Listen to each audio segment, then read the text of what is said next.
আসসালামু আলাইকুম ওয়া রাহমাতুল্লাহি ওয়া বারাকাতুহু। সবাই কেমন আছেন? আল্লাহর কাছে দোয়া করছি সবাই ভালো সুস্থ থাকুন। আপনাদের দোয়া আমিও ভালো আছি আলহামদুলিল্লাহ। আল্লাহর কাছে শুকরিয়া জানাচ্ছি। তো আজকে আমি কলমি শাক ভাজি করব। সেই কলমি শাক আজকে আমি ভাজি করছি, একবারই বাগার দিয়ে আমি ভাজি করব। এখন আমি এই কলমি শাকটা আমি রান্না বসিয়ে দেব। তো আমি সরিষার তেল দিয়ে দিচ্ছি,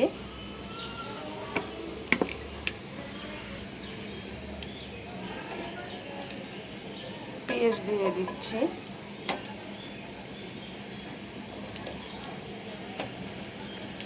কাঁচামরিচ দিয়ে দিলাম,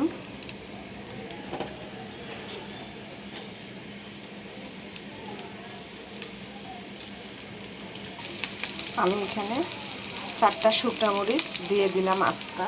এখন আমি এগুলো ভেজে নেব।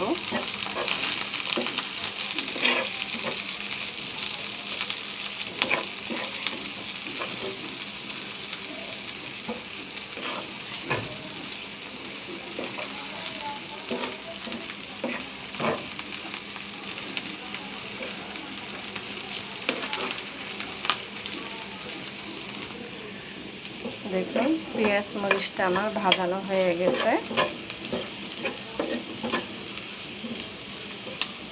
বেশি পোড়া করানো যাবে না, এরকম আধা ভাজা করতে হবে।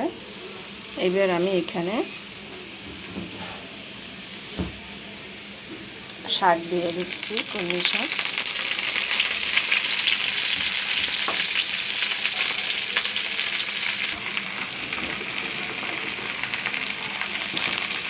আমি এখন লবণ দিয়ে দিচ্ছি।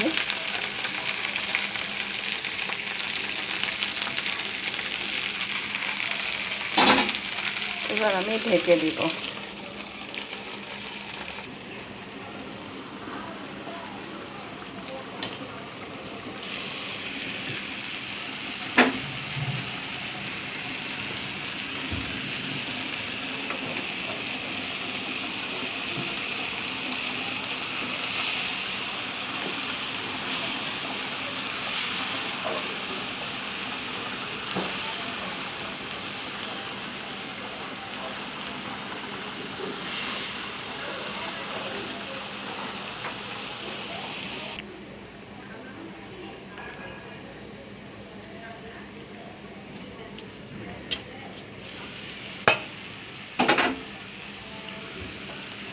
দেখুন শাক ভাজিটা কত সুন্দর হয়েছে দেখতে।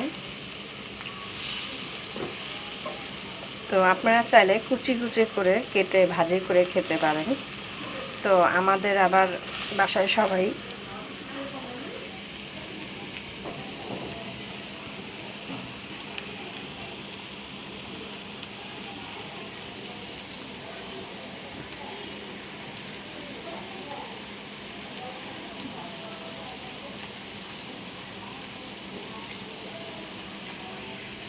তো আপনারা চাইলে এইভাবে বাসায় ভাজি করে খেতে পারেন, একটু বড় বড় করে, বা আপনি কুচি কুচি করে খাবেন। তো আমাদের বাসায় সব সময় একটু বড় করে শাকটা খেতে পছন্দ করে, মানে একদম পাট শাক যেইভাবে রান্না করে সেইভাবেই ভাজি করছি, মানে একদম ঝরঝরা হয়েছে। দেখুন পাট শাকের মতো হয়েছে। তো আপনারা এইভাবেই খাওয়ার চেষ্টা করবেন, আর না হলে আপনার কুচি কুচি করে কেটে ভাজি করে খাবেন। সবুজ শাক সবজি সবসময় আমাদের স্বাস্থ্যের জন্য উপকারিতা, খেতে হয়। তো সবাই ভালো থাকুন, সুস্থ থাকুন এই কামনায় রেখে দিচ্ছি। আসসালামু আলাইকুম ওয়া রাহমাতুল্লাহি ওয়া বারাকাতুহু।